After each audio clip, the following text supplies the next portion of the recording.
Šajā rītā mēs lasīsim no Jāņa evaņģēlija 1. nodaļas 29. pantu. Un tā mēs lasām. Nākamajā dienā Jānis redz Jēzu nākam pie viņa un saka: redzi, Dieva jērs, kas nes pasaules grēku. Āmen. Kungs Jēzu Kristu, Tu esi tas, kas nāca pasaulē, lai atbrīvot ļaudis no viņu grēkiem. Tos, kas tic un cer uz Tevi, tiem Tu deva brīvību no grēka, no velna varas, no tumsas. Mēs lūdzamies, Dievs, ļauj mums vēl vairāk un dziļāk izprast Tavu vārdu, Tavu patiesību. Āmen. Sēdiet, lūdzu.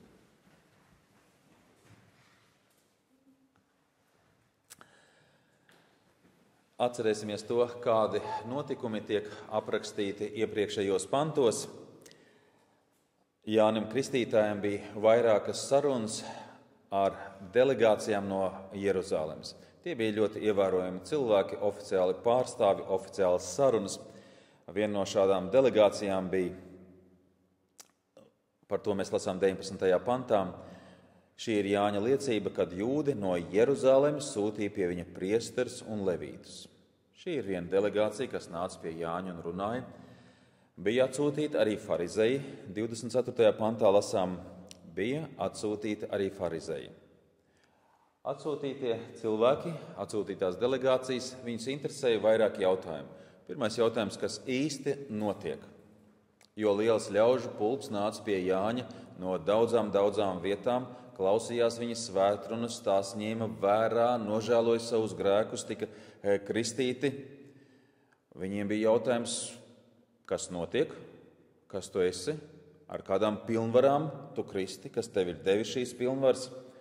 Jānis atbild uz visiem šiem jautājumiem daudz dziļāk nekā cilvēki būtu domājuši vai gaidījuši. Atsūtītām delegācijām bija arī savi varianti uz pašu uzdotajiem jautājumiem. Domāju, ka cilvēki bija pārsteigti, dzirdot, ko Jānis saka. Pārsteigti par to, ka Jānis nerunā par sevi. Ja viņš runā, tad viņš runā ļoti maz, bet viņa runu centrā ir gaidāmais Mesija. To, ko viņš darīs. Jānis saka, es esmu tikai balss tūkstnesī. Tikai balss. Es neesmu cienīgs atraisīt viņa kurpes. Jums jānoskaidro nevis to, kas es esmu. Jums ir jānoskaidro, kas ir tas, kurš nāk aiz manis. Jums ir jānoskaidro tas, kura kurpes es neesmu cienīgs atraisīt. 26. pantā mēs lasām, Jānis viņiem atbildēja, es kristīju ar ūdeni. Jūsu vidū stāv viens, ko jūs nepazīstat, kas pēc manis nāk, kuram es neesmu cienīgs atraisīt kurpju siksnes. Par viņu jums jājautā. Viņš ir jānoskaidro. Tas ir vissvarīgākais jautājums. Dzīvē mums jāmācās daudzas lietas. Es ceru, ka arī šajā gadā mēs kaut ko mācīsimies un apgūsim, gan no tā, kas ir rakstīts svētajos rakstos, gan arī no savas ikdienas kādām praktiskām lietām un iemaņām. Un viena lieta, kas cilvēkam ir jāiemācās uzdot pareizie jautājumi. Tā nav nemaz tik vienkārša lieta uzdot pareizes jautājumus. Ja mēs uzdosim pareizes jautājumus, mēs saņemsim pareizes atbildes un nonāksim pie lietu būtības. Cilvēki liek uzsvaru uz ārējām lietām, meklē sajūtas, meklē pārdzīvojumus, un tad nav brīnums, ka cilvēki nespēja atšķirt graudus no sēnalām. Viens tās liels domātājs savulaik bija ķēniņš Salamans. Viņš meklēja lietu būtību. Viņš vēlējās noskaidrot lietas, kas īsti notiek, kas aiz visa tā stāv, kā tas darbojas, kā tam jēga, pie kāda rezultāta mēs nonākam, kādi secinājumi man ir jāizdara. Salamana pamācībās mēs lasām 9:10. Īstenas atziņas sākums ir kunga bijāšana, un svētuma jēdziena pareiza izpratne ir dziļa prāta darbība. Kādi jautājumi man ir jāuzdod? Ar kādu attieksmi man tie ir jāuzdod? Šajā pantā, ko saka Salamans, mēs atrodam atbildi, kāpēc farizeji rakstu mācītāji priesteri dzirdēja, bet nesaprata Jāņa atbildes. Tas ir brīdinājums arī mums pārdomāt savus sirds jautājumus, pārdomāt savu sirds attieksmi, pārdomāt, ko Dievs man jau līdz šim ir sacījis un kas no tā, ko Dievs man ir teicis, es esmu ņēmis vērā un ko esmu palaidis garām. Dziļai jautājuma izprašanai vajadzīgs ir laiks. Un šodien cilvēks jau saka, man nav laika. Es labprāt, bet saproties, darbs dzen darbu, pienākums dzen pienākumu, notikums dzen notikumu. Un nav laika, nebūs arī izpratnes. Kāpēc trūkst laiks? Nevis tāpēc, ka ir daudz pienākumu un daudz darbu. Laiks trūkst tāpēc, ka mums šķietās, ka mēs darām to svarīgāko. Tā ir tikai šķietamība. Svarīgāko darām nevis mēs, bet svarīgāko dara Dievs. Svarīgākais nav tas, ko mēs sakām. Svarīgākais ir tas, ko Dievs saka. Ja tāda būs mūsu pārliecība un atziņa, tad mums pietiks laika lasīt, domāt un tikt galā ar visiem pienākumiem. Ja Dievs nav pats svarīgākais, ja Dievs sacītais nav pats svarīgākais, tad arī nav laika. Šai neticīgai pasaulē nav laika, jo Dievs ir tikai ceremonija Dievs. Dievs ir tikai tāds, kurš ir tikai teorētisks, Dievs, kuram nav nozīmes manā ikdienā, un viņiem nav laika. Ticīgiem ir laiks, jo Dievs sacītais ir svarīgākais, kas ir tiek sacīts šajā pasaulē, un ticīgie atrod tam laiku, lai to lasītu, par to domātu un to līdzdalītu pārējiem. Tātad šodienas sacītais pants. Nākamajā dienā Jānis redz Jēzu nākam pie viņa un saka, redz, Dieva jērs, kas nes pasaules grēku. Pēc iepriekšējām sarunām tas bija šaurāks klausītāju loks. Tagad, jo Jānis runā visiem klātesošiem, visi, kas bija nākuši, dzirdēja Jāņa sacīto. Līdz šim notikumam, līdz šim pantam Jānis jau bija pazīstams ar Jēzu. Līdz šim, kā domājams, Jānis bija kristījis Jēzu, un tagad, pēc 40 tuksnesī pavadītām dienām, Jēzus atgriežas no tuksneša un nāk pie Jāņa. Iedomājieties, notiek dievkalpojums, Jānis sludina, Jānis māca. Svētdienas laikā Jānis ierauga Jēzu un saka, lūk, Dieva jērs, par ko es sludināju, viņš tagad stāv jūsu vidū. Par to, ko es liecināju, viņš ir šeit. Kāpēc es esmu nācis? Viņa dēļ. Kāpēc ir visa mana kalpošana? Jēzus dēļ. Kāpēc es kristīju? Jēzus dēļ, lai jūs pazītu to, kas stāv jūsu vidū. Dieva jērs. Varbūt jūdi bija mazliet samulsuši, kā Dieva jērs. Jūdi gaidīja valdnieku. Jūdi gaidīja Mesiju. Bet Jānis saka, Dieva jērs. Tauta, visi ļaudis, lieli un mazi, priekšnieki un padotie, tiek iepazīstināti ar Mesiju, un viņš tiek saukts par Dieva jēru. Jānis nesaka, tas, ko jūs gaidījāt, ir klāt. Tas, par ko jūs domājāt, ir ieradies. Jānis saka, Dieva jērs stāv jūsu vidū. Šodien cilvēki droši vien būtu apmulsuši dzirdošos vārdus Dieva jērs. Apmulsuši neizpratnē, pat cilvēki, kas ir saistīti ar kristietību, iespējams, ka līdz galam pat nesaprot, ko nozīmē Dieva jērs. Bet mēs mēģināsim saprast. Mums ir laiks, vesels gads priekšā, saprast dziļāk un pamatīgāk, ko nozīmē Dieva jērs. Mēs sāksim ar vienkāršo, to, ko jūdi saprata. Bija lietas, kuras jūdi saprata no Jāņa sludinātā, un lietas, kuras viņus mulsināja. Pirmais, ko jūdi saprata, viņi zināja, kas ir jērs. Pirmo reizi jērs kā upuris tiek minēts Bībeles pašā sākumā. 1. Mūzes grāmata 4.4. Tur mēs lasām. Ābels nesa upuri no avju pirmdzimušajiem un no viņa taukumiem. Un tas kungs uzlūkoja Ābela upuri. Cilvēkiem jau toreiz pašā cilvēks rītausmā, vēl pie Ēdenes dārza, bija jau zināšanas par Dievu, ka Dievam tuvojoties ir jānes upuris. Nevar nākt pie Dieva bez upura. Nevar nākt pie Dieva tāds, kāds es esmu, es atnāku. Dziesmā gan mēs dziedam, kāds esmu, tāds es atnāku. Uz saviem spēkiem neceru. Uz ko tad tu ceri? Pareizi, neceri uz saviem spēkiem. Ar saviem spēkiem tu nenonāks pie Dieva. Lai Dievam tuvotos, ir jānes dāvana. Cilvēki zināja, ka tā ir īpaša dāvana. Šo dāvanu sauc par upuri. Stāstā par Ābelu un Kainu mēs zinām, ka Dievs nepieņem visus upurus. Dievs nepieņem visas dāvanas. Kāda man dāvana gadījās, tādu pieņem. Kas man bija pie rokas, to es atnesu. Dievs nepieņem jebkuru dāvanu. To mēs lasām šeit pat, 1. Mūzes 4.5.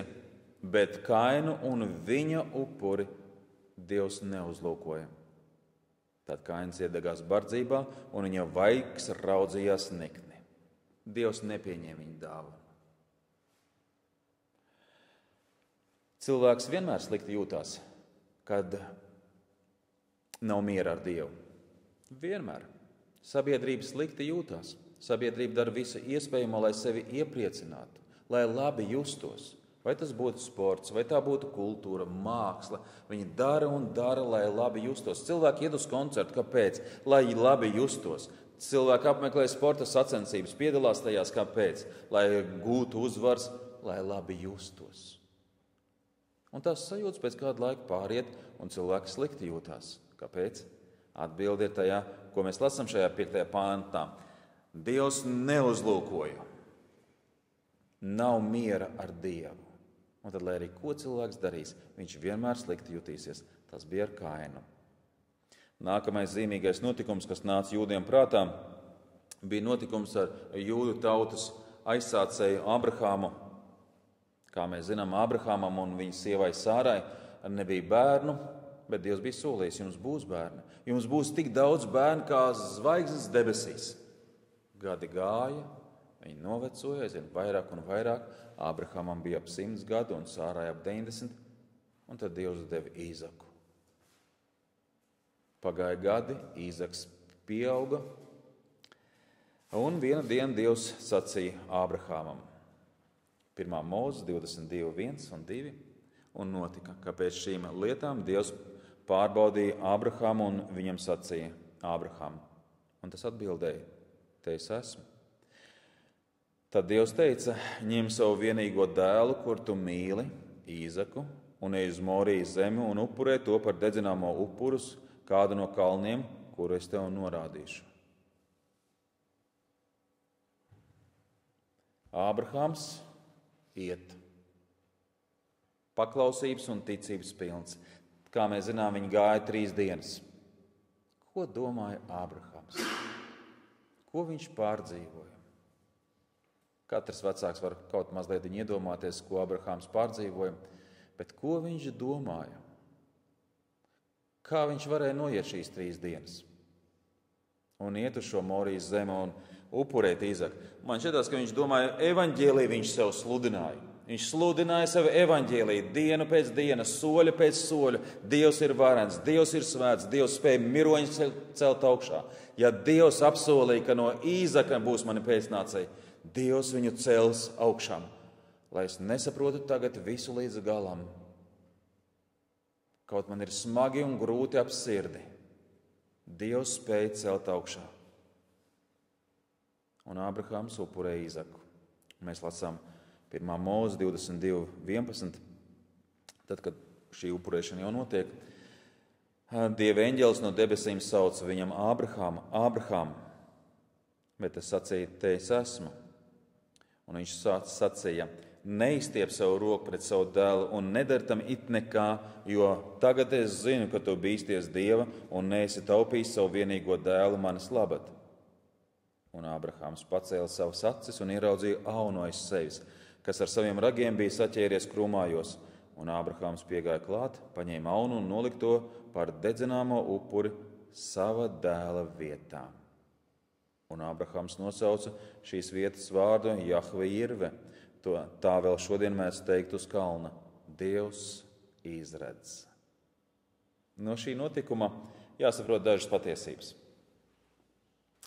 Tā pirmā patiesība, vajadzēja nomirt vienam, bet nomira cits. 13. pantā tā mēs lasām, un nolikt to dedzināmo upuri sava dēla vietā. Vietnieciskais upuris. Dievs bija sagatavojis šo upuri. Ābrahāms nāca ar upuri un domāja, ka viss tiek gatavots, bet Dievs bija tas, kurš bija nolicis upuri. Tajā pašā vietā, pēc 2000 gadiem, apmēram 2000 gadus pēc Ābrahāma, šajā pašā vietā mirst Dieva jērs. Dievs tēvs ziedo savu dēlu, grēcīgu cilvēku vietā, savu dēlu. Un Jūda par to domāja. Stāvot pie Jordānas krastiem un klausoties Jāņa svētrunā, Jūdiem bija jādomā arī par Paskā jēru. Vārds Pasha nozīmē atbrīvošana. Pirms iziešanas no Ēģiptes Jūdi redz, kas notiek, ja nepaklausa Dievam. Kāds sodi nāk par Ēģipti, viens pēc otra. Un pirms pašas iziešanas no Ēģiptes Ēģiptieši tiek sodīti īpaši. Ēģiptē mirsta visi pirmdzimtie, sākot no faraona līdz vergam, līdz pat lopam. Vienīgais nosacījums, lai viņi paliktu dzīvi, lai pirmdzimtie paliktu dzīvi, bija jālīst asinīm. 2. Mūzu 12 lasām, jo šī naktī es pārstaigāšu Ēģiptes zemi un nonāvēšu ikvienu pirmdzimušo Ēģiptes zemē, kā cilvēkiem tā lopiem, un par visiem Ēģiptes dieviem es spriedīšu tiesu. Es tas kungs. Un asins, lai ir jūsu glābšanas zīme tajos namos, kuros jūs mītat, kur es redzēšu asins, es iešu jums garām, un pār jums nenāks tas sods, kas nomaitā, kad es sitīšu Ēģiptes zemi. Kur es redzēšu asins, tur es iešu garām. Kas tās bija par asinīm? 1 gada veca nokauta jēra asins. Tās asins, ja redzēšu, iešu garām. 2. Mūzu 12:21. Tad Mūzes aicināja visus Izraēla vecais un tiem sacīja: ejiet un ņemiet savai saimē jērus un nokaujiet tos Paskā svētkos. Ņemiet pušķi īzapu un mērciet to asinīs, kas bļodā, un aptraipiet palodu un abus durvju stabus ar asinīm, kas bļodā. Un neviens neizejiet no sava nama durvīm līdz rītam. Kad tas kungs nāks, lai sistu eģiptiešus un redzēs asinis uz palodām un abiem durvju stabiem, tad tas kungs ies garām tām durvīm un neļaus maitātājiem ienākt jūsu namos, lai jūs sistu. Jēra izlietās asins glāba pirmdzimušos. Kas tā bija? Vietnieciskā nāve. Kādam bija jāmirst, lai pirmdzimušie varētu dzīvot. Šis bija tik nozīmīgs notikums, ka jūdiem par to bija jādomā katru gadu. Katru gadu viņi svinēja Paskā. Katru gadu viņi atcerējās šo notikumu. Viņi pārunāja šo notikumu. Kādam vajadzēja dot savu dzīvību, lai cits varētu dzīvot. Par to domāja jūdi, stāvot pie Jordānas krastiem. Tad vēl jūdu tautas centrā, jūdu tautas dzīves centrā bija templis, un tur tika veiktas ceremoniālās upurēšanas. Viens no upurējamiem dzīvniekiem bija jērs. Jūdi to labi zināja. 3. Mūzes 5:15, daļa no 15. panta. Ja kāds cilvēks noziedzas un netīši apgrēkojas pret to, kas tam kungam svēts, tad tas, lai atved kā savas vainas izpirkšanas upuri tam kungam no sīklopiem aunu, kas bez vainas. Ja kāds apgrēkojas, tad viņam ir jānes upuri. 3. Mūzu grāmata daudz runā par upuriem, kādi tie ir un kādi tie ir jānes, un viens no upuriem ir auns. Tik tālu jūdi saprata Jāņa sludināto. Viņiem bija skaidrs jērs, upuris. Gadu simtiem un pat tūkstošiem Dievs gatavoja cilvēkus Kristus atnākšanai, gatavoja Kristus upurim. Cilvēkiem vajadzēja iemācīties domāt Dieva kategorijās. Tā kā Dievs domā, katru gadu viņi svinēja Paskā. Viņi atcerējās šos notikumus. Viņu acu priekšā bija šī upurēšana, kas bija templī. Viņiem vajadzēja vairāk un vairāk saprast, kā Dievs domā. Viņiem vajadzēja saprast, ka visi vecās derības upuri norādīja uz vienu pilnīgo upuri. jo vecās derības upuri nebija pilnīgi. Kāpēc viņi nebija pilnīgi? Jo viņi nespēja atbrīvot no grēka. Ebrejiem 10.3 mēs lasām, bet ar upuriem ik gadus tiek atgādināti grēki, jo vēršu un āžu asinīm nav varas atņemt grēkus. Tiek atgādināts un atgādināts, mācīts un mācīts. Ir vajadzīgs pilnīgs upurs. Dievs lika jūdiem nest upurs, lai viņi mācītos paklausību un lai mācītos pareizi domāt. Upurs nevienu neizmainīja. Upurs neatbrīvoja nevienu jūdu no grēka. Nesot upuri, jūdiem vajadzēja domāt, reiz tiks nests upurs, kas ir pilnīgs, kas atbrīvos mani no visiem grēkiem. Viņiem vajadzēja to darīt ticībā, ka reiz būs upurs, ka reiz būs pilnīgs upurs. Viņi gaidīja uz glābēju. Vēstule romiešiem, viņi gaidīja uz glābēju, viņiem bija jāgaida uz glābēju ticībā. Romiešiem 1.17. Jo tajā atklājās Dieva taisnība. No ticības uz ticību, kā rakstīts, no ticības taisnais dzīvos. Vecajā derībā jūdiem vajadzēja ticēt. Viņi nesa upurs, viņiem bija jāzina, ka upuri neatbrīvo no grēka. Viņiem bija jāteic, ka šis upurs ir tikai norādījums uz to vispilnīgāko upuri, bet viņiem tas bija jādara ticībā. Klausoties Jāņa sludināto, jūdiem vajadzēja to saistīt ar savu dzīvi. Ar sevi viņiem vajadzēja to saistīt. Tātad Jānis Kristītājs saka sekojoši. Šodienas tekstā nākamajā dienā Jānis redz Jēzu nākam pie viņa un saka, redzi, Dieva jērs. Parasti upurs pieder tam, kurš upurē. Jānis nesaka, lūk, jūsu jērs. Jānis nesaka, lūk, Izraēla jērs. Viņš arī nesaka pasaules jērs, Dieva jērs. Šis jērs ir īpašs. Viņš nāk no Dieva, viņš pieder Dievam, viņš ir svēts. Dievs viņu izredzējis, Dievs viņu ir sagatavojis, Dievs viņu ir paredzējis. Par to Pēters ļoti skaidri raksta savā pirmajā vēstulē 1.18. Jūs zināt, ka esat ne ar iznīcīgām lietām, sudrabu vai zeltu atpirkti no savas aplamās dzīves, mantots no tēviem, bet ar Kristu šī bezvainīgā un nevainojamā jēra dārgām asinīm.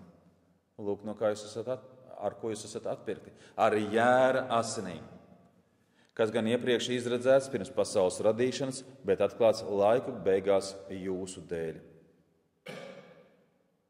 Dievs pirms pasaules radīšanas bija paredzējis, ka tā notiks, ka Kristus būs upuris pār cilvēku grēkiem. Tas nebija Dieva plāns Ēdenes dārzā. Ādams sagrēkoja, ko tagad darīt. Vajadzētu būt plānam B. Nē, Dievam ir tikai plāns A. Viņš, ko ir iecerējis, to viņš arī īstenos. Lai kādi ir cilvēku lēmumi un darbi, lai kādi ir notikumi, notiks tas, ko Dievs ir vēlējies. Jūdi gan saprata Jāņa sludināšanu, bet nesaprata, kā tas saistās ar viņiem. Vai tas ir Dieva risinājums manām problēmām? Iedomājieties, kāds jūds, viņš atnāk ar savu nastu, ar savu pārdzīvojumu. Viņš klausās Jāņa svētrunas. Viņš saprot, ka viņš ir grēcīgs, ka viņam ir jāgaida Mesija, ka Mesija ir tūlīt klāt atnācis, viņš jau mūsu vidū. Vēl mēs viņu nepazīstam, mūsu sirdis ir jāsagatavo tam. Dieva jērs. Kā tas saistās ar mani? Vai tas ir risinājums manām attiecībām, samezglotām attiecībām ar citiem? Vai tas ir risinājums Romas okupācijai? Cilvēki gaidīja glābēju, bet viņi bija uzzīmējuši savu bildīti. Kāds ir glābējs un ko glābējs darīs? Kādā veidā viņš to darīs? Katram galvā ir kāds priekšstats par to, kā atrisināt manas problēmas. Mēs zinām, kā tam vajadzētu būt.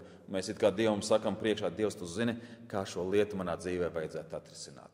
Tev vajadzētu darīt to un to.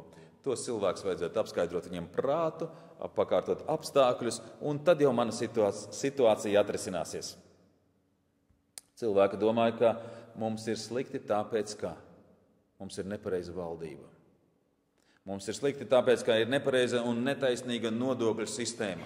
Tāpēc mums ir tik smagi un slikti. Tas ir jāmaina. Atnāca glābējs. Viņš nerisina pilnīgi nevienu politisku jautājumu. Nevienu. Vai Jēzus risināja nodokļu jautājumus? Nemaz. Viņš sakārtoja ieņēmumu dienestu? Nesakārtoja. Dievs valdības un impērijas maina pat vienas nakts laikā. Mēs paši redzējām, kā sabruka Padomju Savienība. Tik strauji, tik ātri. Šķita, ka tas ir uz mūžiem. Bet komunistu asinskārā impērija sabruka kā karš namiņš. Cilvēki domāja, ka mūsu dzīve būtu labāka, ja mums būtu vairāk maizes, ja mums būtu pietiekama maizes. Kristus pateica un parādīja, ka tā nav problēma. Dievam netrūkst maizes. 1000 tika pabaroti vienā brīdī. Mēs esam liecinieki tukšajiem padomju plauktiem, kad veikalā nekā nebija, kad bija jāstāv vairākas stundas rindā, varbūt pat jāstāv no iepriekšējā vakara bija jāieņem rinda, lai tu nākamajā dienā kaut ko dabūtu. Tagad mēs to neatceramies. Šodien veikalu plaukti ir pilni, maizes pa pilnam. Tik daudz, tik plaši ir izvēle, ka nezinām pat, ko izvēlēties. Vai dzīve kļuvusi vieglāka? Nē, nav. Mūsdienu cilvēks domā tajās pašās kategorijās, ko domāja tie ļaudis, kas bija 2000 gadus atpakaļ, kas klausījās Jāni Jardānas krastos. Šodien mēs sakām, mums ir slikti, jo medicīna ir slikta, izglītības joma nav sakārtota. Tā nav Latvijas problēma, Dievs saka. Kad cilvēkiem bija slikti, viņi nāca pie Jēzus, un Jēzus viņus dziedināja. Jēzus viņus atbrīvoja no demoniem. Jēzus teica savu vārdu, un cilvēki ir tikai dziedināti, pat Jēzu viņi neredzēja. Viņš tikai teica savu vārdu, un viņi kļuva veseli. Jēzus tikai teica savu vārdu, un miroņi cēlās augšām. Tā nav problēma. Cilvēki ir apmaldījušies 3 spriedēs.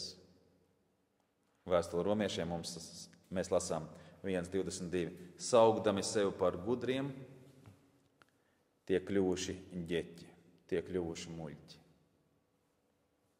Cilvēkiem šķiet, ka viņi zina, kā šo valsti sakārtot, kā savu dzīvi sakārtot. Ja toreiz viņi zīmēs savu bildīti, kāds ir Mesija un ko viņš darīs, vai mēs nerīkojamies līdzīgi? Vai arī mēs nezīmējam kādu bildīti? Kura ir mana problēma? Kur ir mana lielākā problēma? Kur ir sabiedrības lielākā problēma? Un kā šo problēmu var atrisināt? Ja lielāko problēmu es varu atrisināt pats, tad tā nav lielākā problēma. Ja sabiedrība var atrisināt savu lielāko problēmu, tad tā nav sabiedrības lielākā problēma. Kā var pateikt, kas ir liela problēma? Viss, kad tev ir sāp, tad tev ir liela problēma. Tad, kad tev gribās ēst, tad tev ir liela problēma. Tad, kad tev ir sabojāts attiecības ar citiem, tev ir liela problēma. Kur ir liela problēma? Lielai problēmai ir liels risinājums. Ja tā ir liela problēma tavā dzīvē, tad tev ir vajadzīgs liels risinājums. Kas ir liels risinājums? Lielākais risinājums ir Kristus. Lielākā mūsu problēma ir grēks.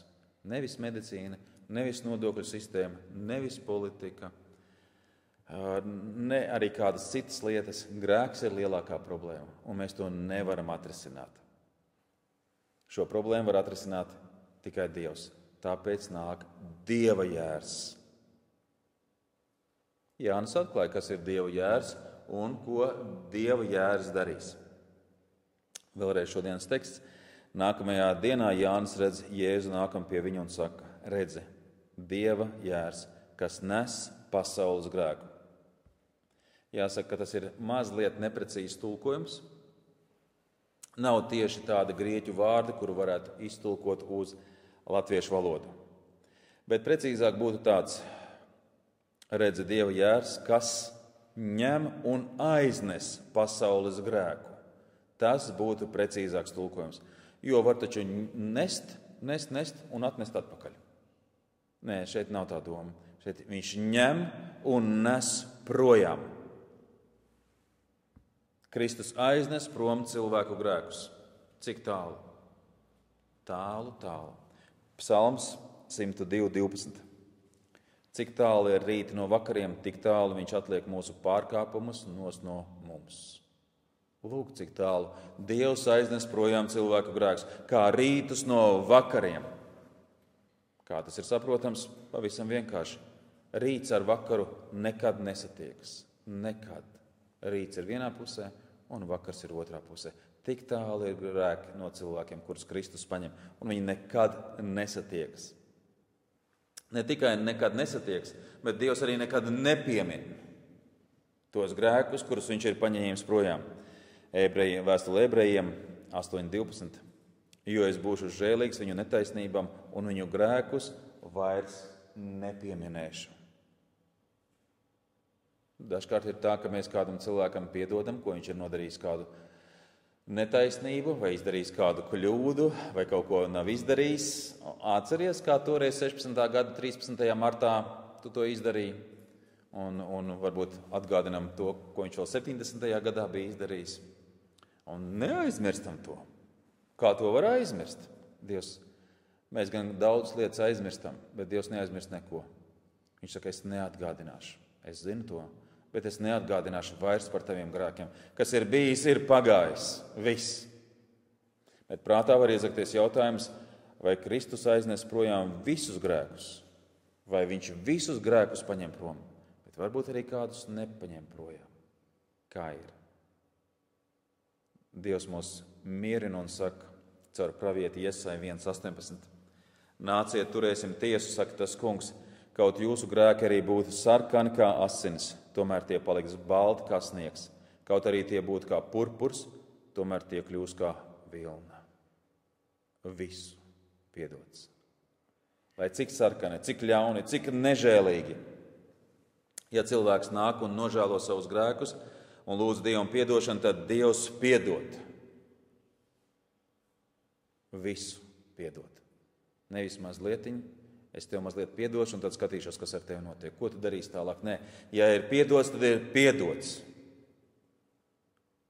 1. Jāņa vēstule 1:9. Ja atzīstamies savos grēkos, tad viņš ir uzticīgs un taisns, ka viņš mums piedod grēkus un šķīsta mūs no visas netaisnības. Piedod un šķīsta visus grēkus. Viņš neatgādina. Viņš paņem viņus projām no mums, kā rītus no vakariem. Brīvība no grēka ir lielākā cilvēka vērtība. Brīvs no vainas, brīvs no apsūdzības. Šo brīvību gan cilvēks neiegūst automātiski. Ir kāda maldu mācība universālisms. Viņi uzskata, ka visi tiks izglābti, arī neticīgie, arī tie, kas pretojas Dievam, arī viņi tiks izglābti, jo Jēzus taču paņem visus grēkus. Nē, tur tā nav teikts. Tas ir maldu uzskats. Vēl viens maldu uzskats, kad ebreji domāja, ka Mesija nāks tikai viņiem. Viņš nāk tikai mums. Mūs izglābs, bet pārējie tiks pazudināti. Kristus nes pasaules grēku, viens Dievs, viena ticība, viens glābējs, viens upurs visai pasaulē, neatkarīgi no tautības, neatkarīgi no izglītības, neatkarīgi no dzimuma, neatkarīgi no laika, kurā cilvēks dzīvo. Viens upurs pār visiem cilvēkiem. Vēstule Galatiešiem mums saka 3:28. Tur nav ne jūda, ne grieķa, ne kalpa, ne svabadā. Tur nav ne vīra, ne sievas, jo jūs visi esat viens Kristu Jēzu.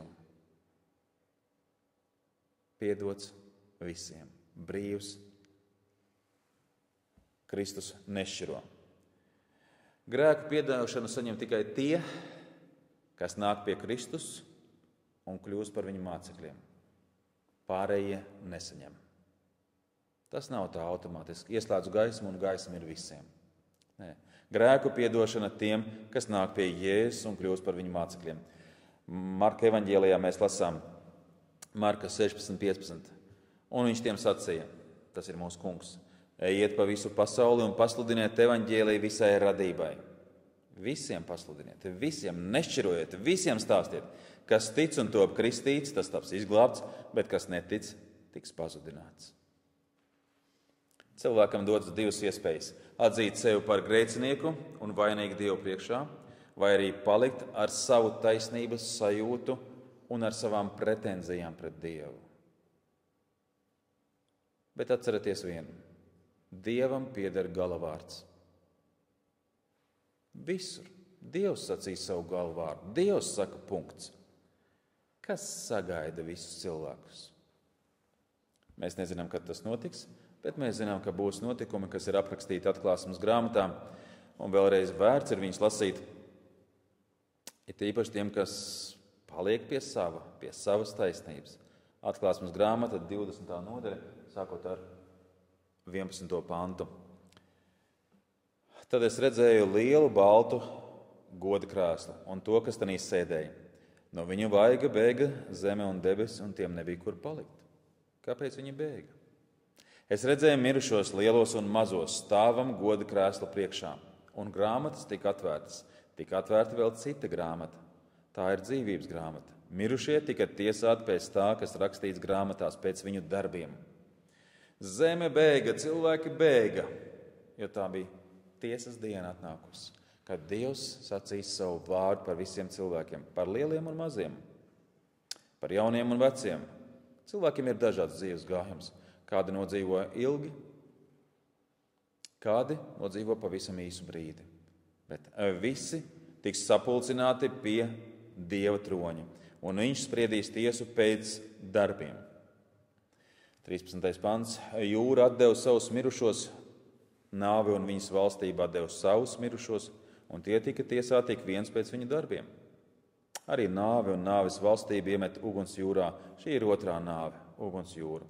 Ja kas nebija rakstīts dzīvības grāmatā, to iemeta uguns jūrā. Punkts. Kas ir dzīvības grāmata? Jēra dzīvības grāmata. Gads ir tikko iesācies, ir tikai kādas 11 stundas pagājušas kopš esam jaunajā gadā. Katrs uz kaut ko gaida, katrs kaut ko cer. Mēs nezinām, ko gads nesīs, kādi būs ieguvumi, kādi būs zaudējumi, kādi būs pārsteigumi. Tik par vienu varam būt droši. Dieva sacītais piepildīsies absolūti visiem cilvēkiem. Pilnīgi visiem. Tiem, kas tic un tiem, kas netic. Vieniem Dieva sacītais piepildīsies kā viņa ienaidniekiem, tiem, kas netic un nepakļaujas Dievam. Bet citiem piepildīsies Dieva sacītais kā viņa bērniem. Nākamajā dienā Jānis redz Jēzu nākam pie viņa un saka: redzi, Dieva jērs, kas nes pasaules grēku.